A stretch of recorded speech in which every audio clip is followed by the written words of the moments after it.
നമ്മുടെ ആരോഗ്യമന്ത്രി മാഡം പെട്ടെന്ന് നിലപാട് മാറ്റി.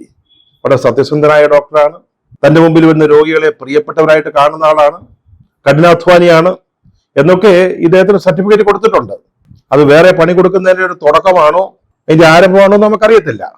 പക്ഷേ ഡോക്ടർ ഹാരിസ് ഹസൻ പറയുന്നത് ഇതിന്റെ പേരിൽ എന്ത് നടപടി വന്നാലും അതിനെ നേരിടാൻ തയ്യാറാണെന്ന.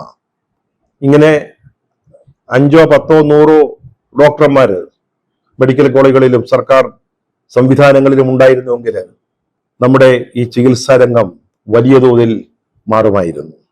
ഇതൊരു ആരോഗ്യവകുപ്പിൽ എന്ത് പ്രശ്നം വന്നാലും മന്ത്രിമാടം പറയും റിപ്പോർട്ട് ചോദിച്ചിട്ടുണ്ടെന്ന്, താഴേന്നേ റിപ്പോർട്ട് ചോദിച്ചിട്ടുണ്ടെന്ന്, അല്ലെങ്കിൽ അന്വേഷണം നടത്തുന്നതായിട്ട് അല്ലെങ്കിൽ അന്വേഷണം നടത്തുമെന്നൊരു പ്രഖ്യാപനം. മാഡം എത്ര റിപ്പോർട്ടുകൾ കിട്ടി, എത്ര അന്വേഷണം നടത്തി, എന്തെങ്കിലും മാറ്റമുണ്ടായോ?